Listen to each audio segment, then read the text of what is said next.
Olá, pessoal, tudo bem com vocês? Então, vamos dar continuidade aí às nossas aulas de História do Brasil.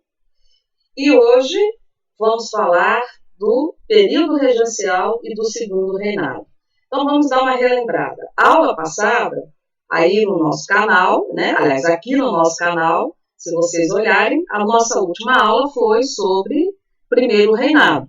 Né? Nós tivemos a aula sobre o processo de independência do Brasil, a independência, né, feita por Dom Pedro I, 7 de setembro de 1822, e, consequentemente, o início do governo dele, que a gente chama de primeiro reinado, que foi de 1822 a 1831. Por quê? Em 1831, né, por forças, né, maiores, ele não consegue mais suportar a pressão para que ele volte a Portugal, já que o pai dele, Dom João VI, havia morrido. Ele tinha que suceder ao trono por ser o filho mais velho. Ele tem que voltar a Portugal e, para não perder, né, a coroa aqui no Brasil, ele deixa a coroa, ele deixa o reino aqui para a sucessão, né? Lembre-se da Constituição de 1824, a nossa primeira Constituição, que foi outorgada, ou seja, imposta, porque ele não aceitou o primeiro projeto da primeira, que limitava o poder dele, então ele criou uma Constituição para ele. A Constituição de 1824, que foi imposta, e nessa Constituição, a primeira Constituição brasileira, falava que o poder era, nós tínhamos um governo monárquico, né, um sistema de governo monárquico, e que ele era hereditário, passada de pai para filho, ou seja, ele renunciou, ele abdicou, né, em favor do filho dele, que ele deixou aqui sozinho com apenas 5 anos de idade, e volta para Portugal com o restante da família. O filho dele só tinha 5 anos de idade, o Pedro de Alcântara. Então, por essa Constituição de 1824, gente, é evidente que o menino de apenas 5 anos de idade não podia governar. Então, na Constituição dizia que, nesse caso, haveria 3 regentes. É um período chamado regencial, e que esses regentes governariam até a maioridade do príncipe, ou seja, maioridade, ele só poderia assumir com 18 anos de idade. Então, esse período, gente, de 1831 a 1840, nós chamamos de período regencial, que vai ter a duração de 9 anos.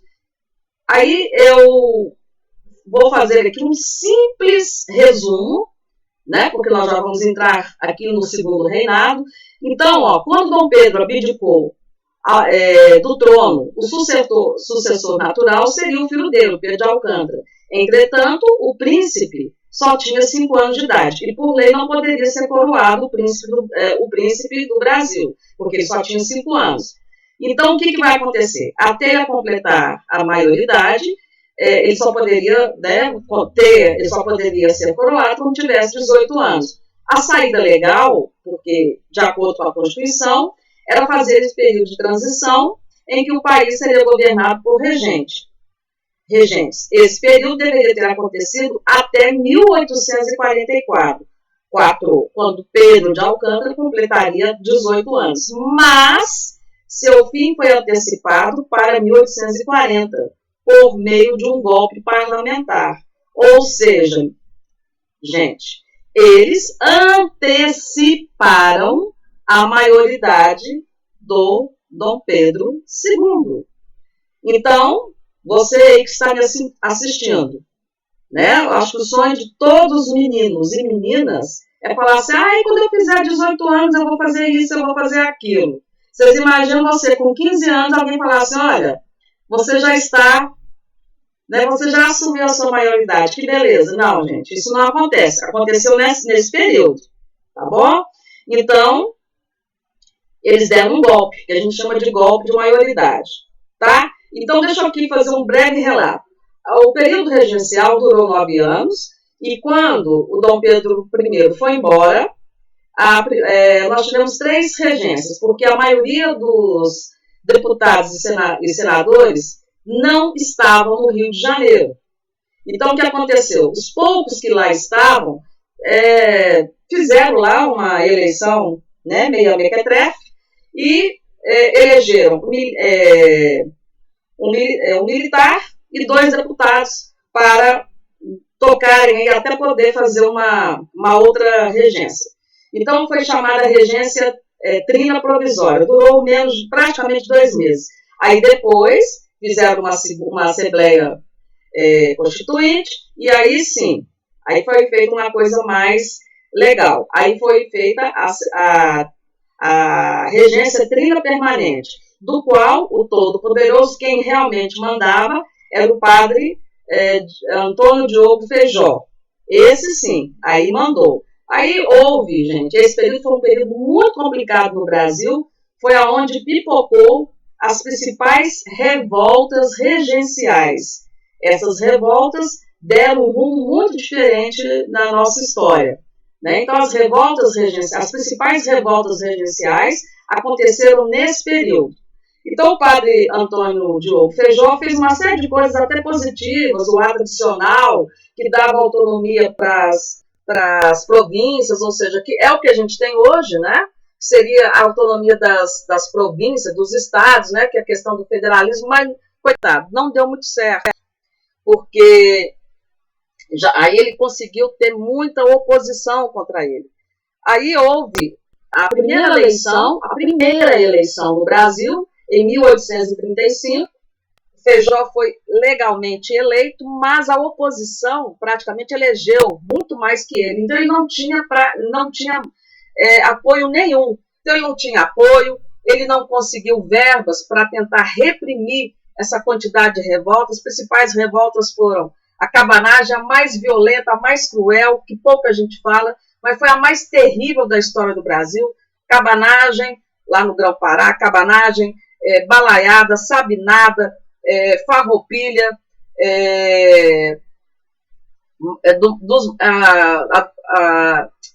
dos malês também na Bahia.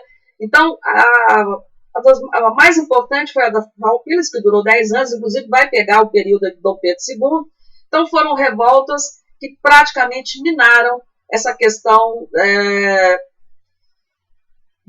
da centralização do poder central. Então, o que chegou-se à conclusão? Que essas revoltas aconteciam porque não havia um governante, né? Não havia uma figura principal, que o Brasil estava essa bagunça porque tinha essa questão aí das revoltas, precisava de uma figura como um rei, né? Como uma figura monárquica para tentar resolver isso. Então, por causa disso, gente, anteciparam a maioridade do Pedro Alcântara. Então, o período regencial é o período intermediário que existiu entre o primeiro e o segundo reinado. Estendeu-se de 1831 a 1840 e foi iniciado após Dom Pedro I ter abdicado em favor de seu filho. Foi encerrado em 1840 com o que ficou conhecido como golpe da maioridade, que garantiu a coroação de Dom Pedro II como imperador do Brasil. Então, pessoal, esse golpe foi dado principalmente para ver se conseguia sufocar, acabar com essa quantidade de revolta, porque foi a primeira vez que reuniu fazendeiros, que reuniu escravos, porque a questão da escravidão estava sendo questionada, índios,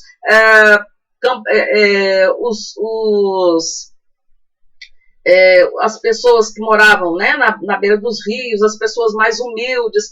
Então, estava todo mundo se unindo contra as péssimas condições em que as pessoas estavam vivendo.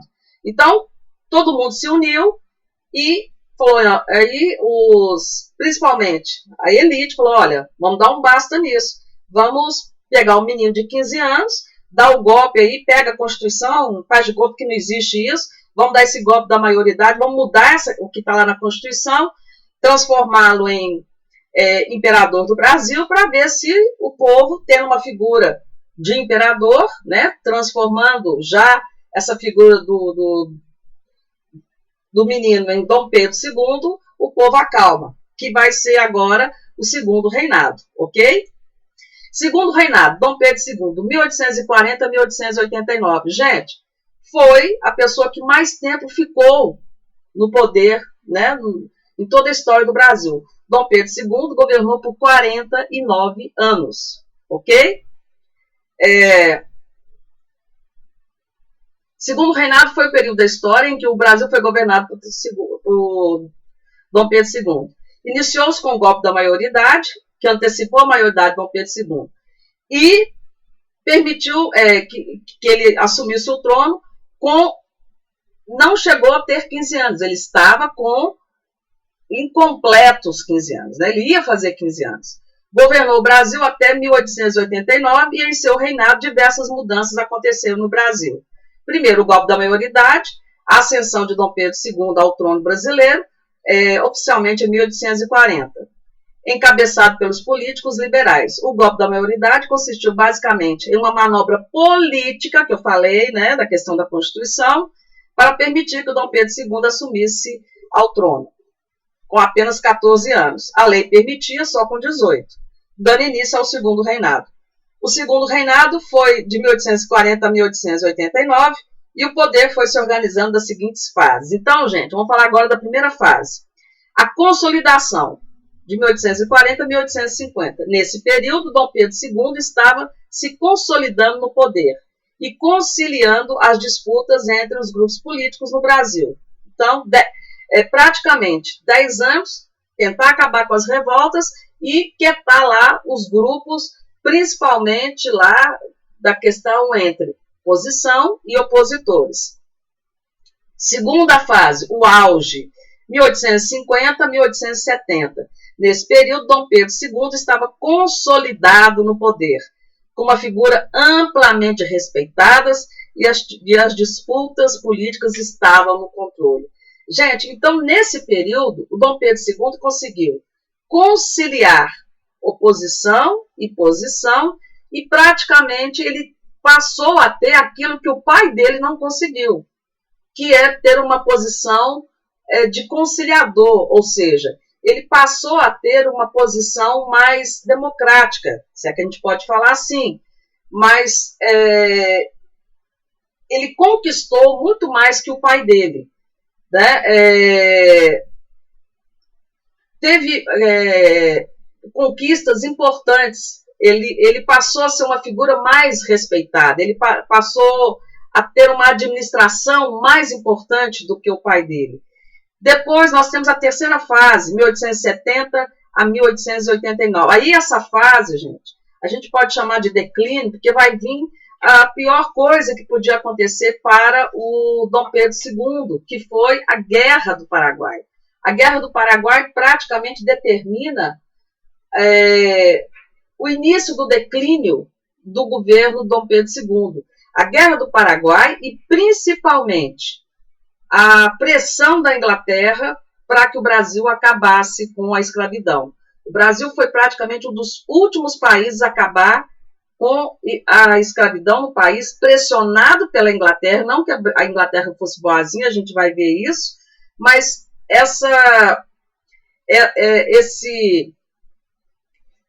resistência do Brasil em acabar com a escravidão vai ter um preço muito alto para o Dom Pedro II, e infelizmente também ele vai herdar do pai dele uma questão muito ruim, o autoritarismo novamente, a cabeça dura, apesar de ser um homem cultíssimo. Se o pai não era muito chegado a estudar, em compensação, Dom Pedro II era um homem muito culto, mas infelizmente também muito cabeça dura. Então, a Guerra do Paraguai custou muito caro ao Dom Pedro II. Ele perdeu parte de seu prestígio e movimentos de contestação ao sistema político, que é a questão da monarquia. Por quê? A Guerra do Paraguai vai fazer com que os militares brasileiros que tiveram participação decisiva na Guerra do Paraguai exijam de Dom Pedro prestígio e, principalmente, uma maior participação política no governo. Né? Eles queriam, a todo custo, ascensão política, ter participação no governo e não simplesmente patente. E, principalmente, foi através dos militares que começa o movimento republicano no Brasil, através do Partido Republicano Paulista, ou seja, começa a haver um movimento pela, pela república no Brasil, né? Eles não queriam mais a monarquia. Então, nos primeiros 10 anos de seu reinado, o imperador tratou de consolidar sua posição no poder e conter as disputas políticas existentes entre liberais e conservadores. Uma das medidas mais importantes tomadas por Dom Pedro II foi a imposição do modelo conhecido por parlamentarismo às avessas. Gente, isso aqui é uma coisa bastante interessante. Na Inglaterra, assim como na Espanha, o sistema lá é parlamentarismo, mas é um parlamentarismo seguido à risca. Por exemplo, na Inglaterra todo mundo já sabe que existe a família real. Ou seja, nós temos rei e rainha Elizabeth II, que está no poder há 65 anos. Só que ela é uma figura decorativa. Os ingleses amam a família real. Só que ela não exerce o poder. Quem exerce o poder é o parlamento, é o primeiro-ministro. Aqui no Brasil, na época, né, o Dom Pedro II quis imitar um parlamentarismo como foi feito na Inglaterra, como é na Inglaterra. Só que olha como é que era o parlamentarismo dele. Nesse modelo, Dom Pedro II nomeava os membros do gabinete ministerial de acordo com o poder que lhe era atribuído. Ou seja, lembra lá do poder moderador, que era o poder pessoal do imperador, o quarto poder? Isso não existe, né, gente? Quarto poder, nós temos 3 poderes. O quarto poder. Então, através do quarto poder, o Dom Pedro II nomeava o gabinete ministerial. No entanto, caso a Câmara dos Deputados não estivesse alinhada com o interesse pessoal do imperador, Dom Pedro II dissolvia, quer dizer, ele acabava com essa Câmara e convocava novas eleições para que uma nova Câmara fosse convocada por membros que tivessem de acordo com os seus interesses, com o interesse do imperador. Além disso, foi colocada em prática uma política de revezamento que alternava liberais e conservadores no poder. O que a gente pode explicar? Que esse parlamento, por isso que é colocado parlamento às avessas. O que significa isso? Um parlamento ao contrário. Ao contrário por quê? Porque o próprio imperador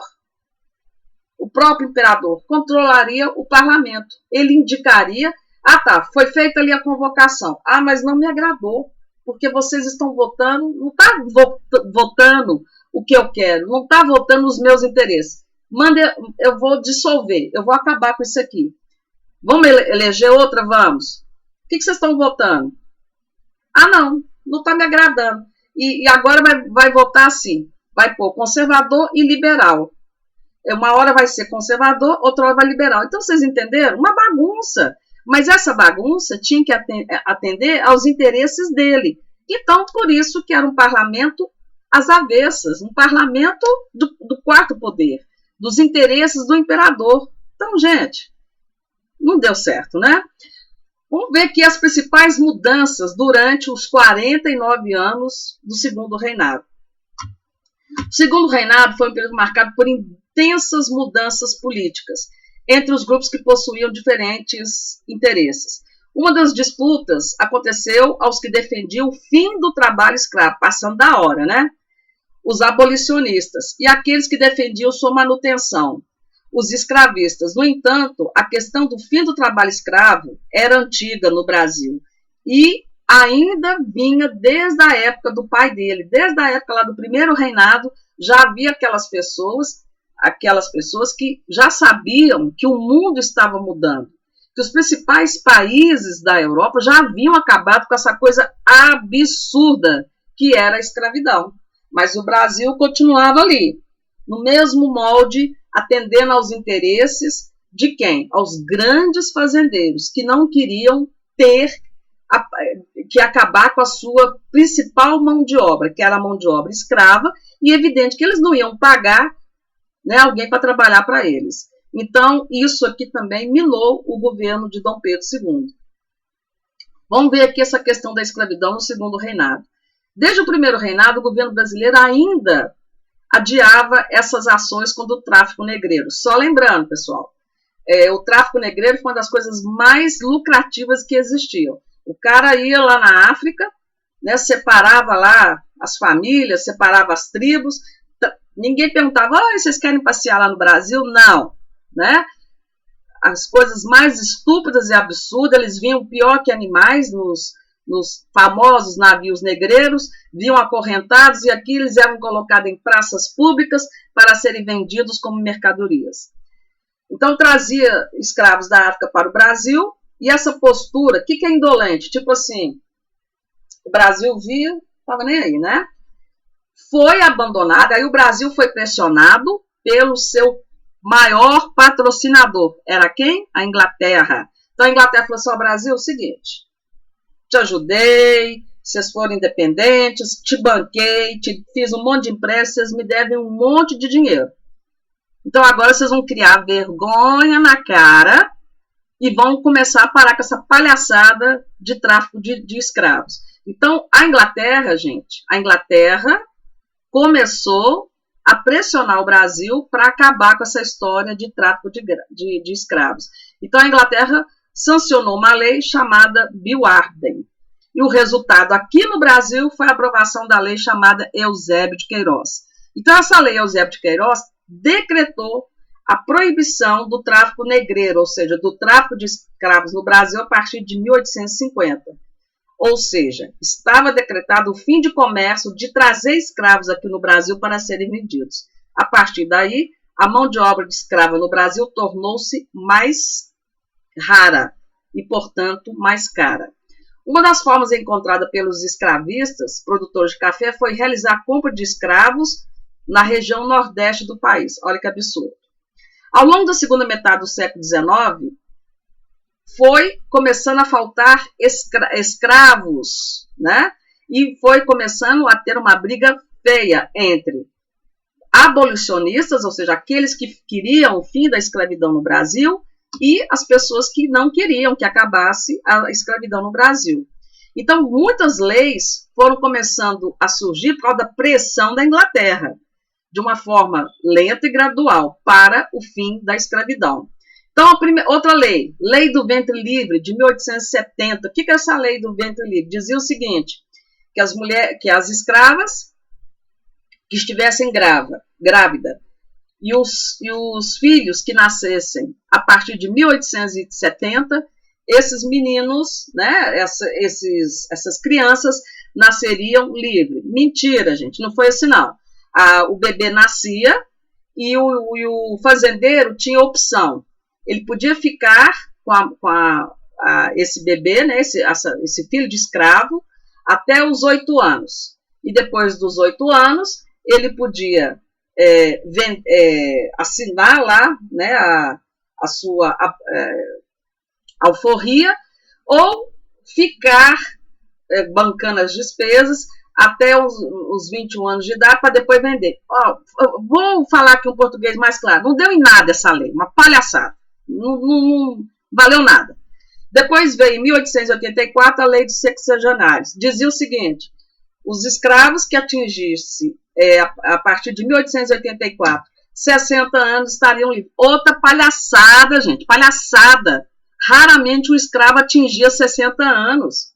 Até porque eles trabalhavam 18 horas de sol a sol, comia ração e água, né? Morria tudo de muito fraco, morria de doença. Então era raro algum escravo chegar a 60 anos, né, para ser livre. Outra palhaçada isso aqui.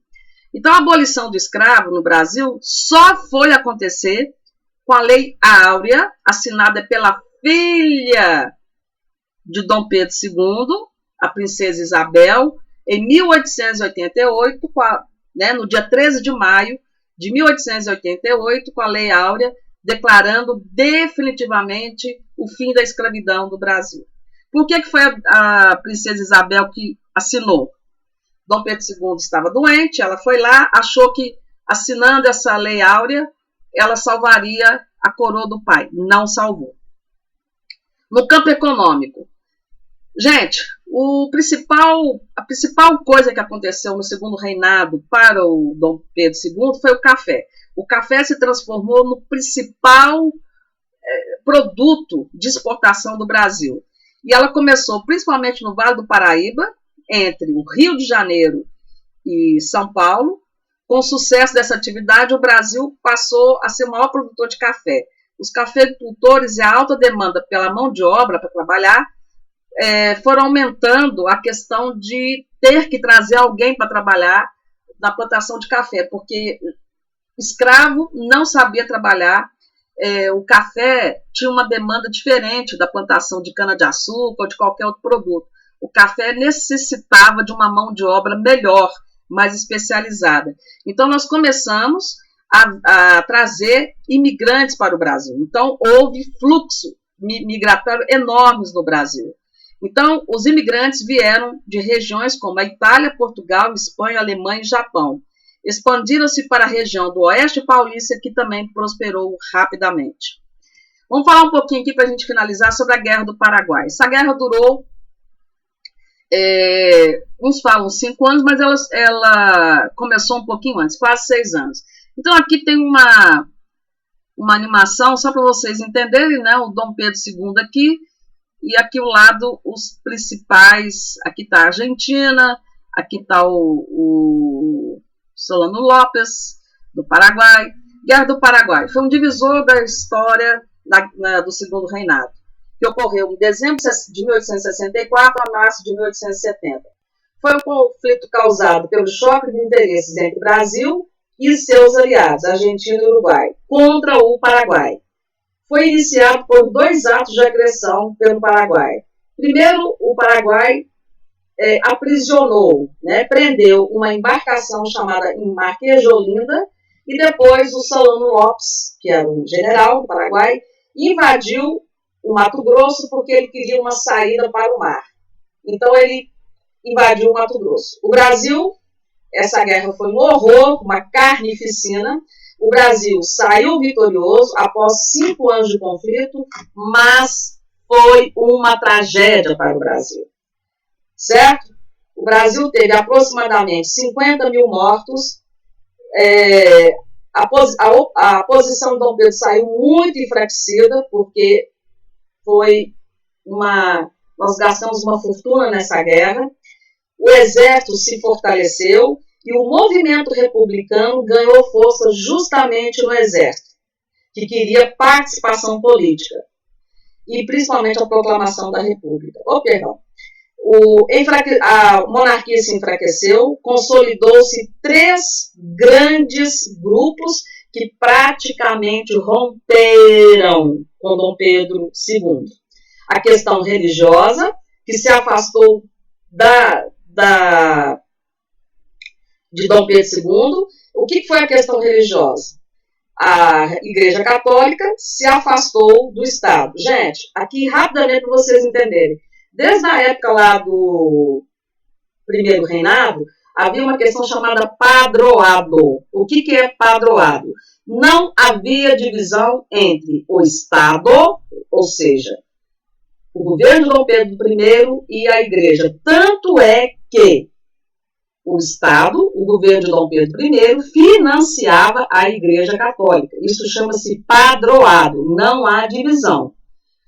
A mesma coisa no Segundo Reinado. Igreja e Estado era assim. Mas com essa questão da Guerra do Paraguai, a Igreja resolveu se afastar de Dom Pedro II. Então houve um afastamento da Igreja, esse padroado, esse financiamento, vamos assim dizer, falando português mais claro. Tanto Dom Pedro I quanto Dom Pedro II influenciava a Igreja. Falava, eu quero que você indique fulano para ser bispo, eu quero que você indique ciclano para ir lá para aquela igreja. Então, eles praticamente se envolviam nas questões religiosas. Para vocês terem uma ideia, desculpa. Então, acabou-se essa questão do padroado. Então, a igreja se afastou do Estado. Questão militar. O exército se afastou do Estado, em virtude de demandas não atendidas. Ou seja, o exército queria que Dom Pedro II prestigiasse o exército, principalmente por causa das vitórias que eles tiveram na Guerra do Paraguai. Dom Pedro II não ouviu e dançou. E a questão escravocrata, ou seja, os senhores, fazendeiros, que adoravam essa questão de manter ainda a escravidão, quando a filha de Dom Pedro II, a princesa Isabel, assinou a Lei Áurea, eles falaram, agora é o fim do mundo. Então, eles também deram um bye-bye para Dom Pedro II. Então, gente, Dom Pedro II ficou alone, ele ficou só, órfão de pai e mãe. Então, não tinha mais ninguém que apoiasse o governo de Dom Pedro II. Então, ele dançou. Então, além dos defensores, além das pessoas também que defendiam a República, o Exército foi o grande articulador para o fim da monarquia no Brasil. A influência dos ideais, que eu vou falar depois disso na próxima aula, positivistas, e a insatisfação com a baixa valorização da corporação, alegavam na época, foram os grandes motivos que levaram a conspirar contra a monarquia. No dia 11 de novembro de 1889, o Marechal Deodoro da Fonseca foi convencido por um grupo de generais, encabeçado por Quintino Bocaiúva, para que liderasse um golpe contra o gabinete ministerial. Esse golpe foi liderado pelo próprio Marechal Deodoro da Fonseca, no dia 15 de novembro de 1889. E a proclamação da República foi realizada de fato no mesmo dia por José Patrocínio. 2 dias depois, Dom Pedro II exilou-se na Europa com toda a sua família. O que exilou-se? Deu no pé, se picou, foi embora. Então, no dia 15 de novembro de 1889, o Marechal Deodoro da Fonseca, por volta de 8 horas, quase 10 horas da manhã, lá na Praça da República, no Rio de Janeiro, gritou: Viva a República! Era o fim da monarquia no Brasil, né? O fim, já tinha tido o primeiro reinado com Dom Pedro I, segundo reinado com Dom Pedro II, então foi o fim da monarquia no Brasil e o início do que a gente tem até hoje, que é o período, o sistema republicano. Então, para a nossa próxima aula, nós vamos falar do que foi a República da Espada, que foi esses 2 primeiros governos de 2 militares, Marechal Deodoro da Fonseca e Floriano Peixoto. Então, aqui a gente termina os 2 governos monárquicos, Dom Pedro I e Dom Pedro II. Então, é isso, gente. Eu espero que vocês tenham gostado, entendido. Dá um like aí se vocês gostaram e até a próxima. Tchau, gente!